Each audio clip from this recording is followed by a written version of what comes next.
జగన్ ఒక్కసారి ఛాన్స్ ఇవ్వండని అడుగుతున్నారన్నారు. ఒక్కసారైనా ఎవరైనా సరే విషం తాగుతారా అని ఆయన ప్రశ్నించారు. ఎవరితో పోరాడాల్సి వస్తుంది? కోడి కత్తి పార్టీతో పోరాడాల్సి వస్తుంది. ఆయన నన్ను తిడతాడు, ఇష్టానుసారంగా మాట్లాడతాడు, భరించాలి. నిన్న కూడా అన్నాడు, నేను ఎప్పుడూ పౌరుషంగా ఆయన మీద మాట్లాడను, సిద్ధాంతపరంగా విభేదిస్తా, తప్పులు చెప్తా. నన్ను 420 అంటాడు, చెప్పుతో కొట్టాలంటాడు, నడి రోడ్లో నన్ను హ్యాంగ్ చేయమంటాడు, నడి రోడ్లో కాలు చంపేస్తానంటాడు. ఎందుకు పడాలి? నేను పడాలనా? ఏం చేయాలి? ఇప్పుడే అన్నాడు కృష్ణయ్య గారు, మాకు ఒక సమస్య ఉంది, హై లెవెల్ కెనాల్ పూర్తి చేయాలి, అదే మరి లిఫ్ట్ ఇరిగేషన్ పెట్టాలన్నారు. నాకు ఒక సమస్య ఉంది, ఆ సమస్య జగన్మోహన్ రెడ్డి సమస్య, రాష్ట్రానికి, నాకు కాదు. రాష్ట్రానికి ఒక వితండవాదం చేసే వ్యక్తి, రేషాలిటీ లేని వ్యక్తి. ఇప్పుడు అన్నీ అయిపోయినాయి, ఈ ఒక్కసారి గెలిపించానంటాడు. ఎందుకు గెలిపించాలి నాకు అర్థం కాల. ఈ ఒక్కసారి ఆత్మహత్య చేసుకుంటారా మీరు? గుజరాత్ గడ్డ మీద పుట్టిన మహాత్మా గాంధీ ఎప్పుడూ అబద్ధాలు చెప్పలేదని, అదే గడ్డ మీద పుట్టిన నరేంద్ర మోడీ ఎప్పుడూ నిజాలు చెప్పలేదన్నారు చంద్రబాబు నాయుడు. గాంధీది అహింసావాదమైతే మోడీది హింసావాదమని విమర్శించారు. ఈరోజు మిమ్మల్ని అందరినీ కోరుతున్నాను, జగన్మోహన్ రెడ్డికి ఓటేస్తే మోడీకి ఓటేసినట్టే.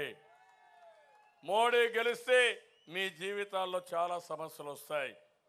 మోడీ ఒక సెక్యులరిజమే కాదు, డెమోక్రసీని నాశనం చేసిన వ్యక్తి. ప్రజాస్వామ్య నియంత, మా తమ్ముడు చెప్పిన నియంత, ఆధునిక నియంత. మన మీద ఇన్కమ్ ట్యాక్స్ దాడులు చేస్తాడు, సిబిఐ దాడులు చేస్తాడు, ఈడీ దాడులు చేస్తాడు.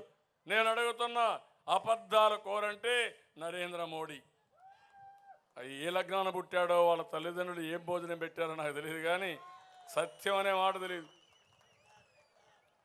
అదేవిధంగా మీరు ఒకసారి చూస్తే గుజరాత్, గాంధీ పుట్టిన గడ్డది ఆ భూమి.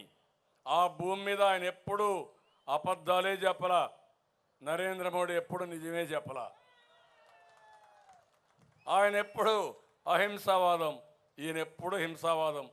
మనుషుల్ని ఎంతమంది చంపితే అంత ఆనందం, ఎంతమందిని హెరాస్ చేస్తే, హింస పెడితే అంత తృప్తి. ఈయనకు ఏం మనిషో నాకైతే అర్థం కావడంలా.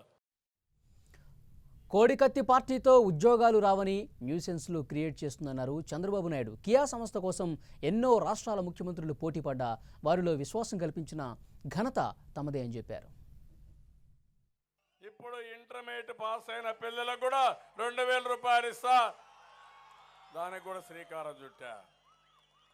ఇంకో పక్క తమ్ముళ్ళు, మీకు ఉద్యోగాలు రావాలంటే కోడికత్తి పార్టీ వల్ల వస్తాయా పిల్లలు? కోడికత్తి పార్టీ న్యూసెన్స్ చేస్తుంది. అందుకని నేను ఒకటే ఆలోచించాను, పిల్లల ఉద్యోగాల కోసం గవర్నమెంట్లో అన్ని ఉద్యోగాలు ఇస్తా, ప్రతి సంవత్సరం ఇస్తా. ప్రైవేటు ఉద్యోగాలు ఎవ్వరూ చేయలేరు దేశంలో. నరేంద్ర మోడీ కియా మోటార్ కావాలంటే, మహారాష్ట్ర సీఎం కావాలంటే, కేరళ వాళ్ళు కావాలంటే కాదు, ఒక్క ఆంధ్రప్రదేశ్లో పెడతామని అనంతపురంకి వచ్చారంటే అది మన సత్తా, మన మీద నమ్మకం. కాంట్రాక్టు పనుల కోసం కక్కుర్తి పడిన వ్యక్తి ఆదాల ప్రభాకర్ రెడ్డిని చంద్రబాబు నాయుడు విమర్శించారు. జిల్లాలో ఎవరిని నిలబెట్టినా గెలిపిస్తానంటూ మస్తాన్రావు చెప్పాడన్న చంద్రబాబు ఈ ఎన్నికల్లో ప్రభాకర్ రెడ్డిని ఓడించి బుద్ధి చెప్పాలని ఓటర్లను కోరారు.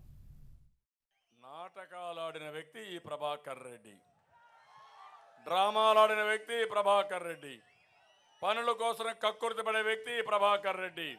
మీకు కావాలన్నా ఇలాంటి అభ్యర్థిని మిమ్మల్ని అడుగుతున్నా. అయారాం గయారాం, రోజుకొక పార్టీ, పూటకొక చొక్కా, అంతేనా? వీళ్ళ జీవితం ఏం జీవితం తమ్ముళ్ళు? పనికి మాలిన జీవితం ఇది. మోసాలు చేస్తున్నారు, కబద్దార్, జాగ్రత్తగా ఉండండి. మీ మోసాలు మా ప్రజల ముందర తాగవు. తప్పకుండా ప్రభాకర్ రెడ్డిని ఓడిస్తామని గట్టిగా చప్పట్లు కొట్టి మీరందరూ చెప్పాల్సిన అవసరం ఉంది. ఒక నేరస్తుడు జగన్ నీకంత పెద్ద నాయకుడు కనపడిస్తే నా దగ్గరికి ఎందుకు వచ్చావు?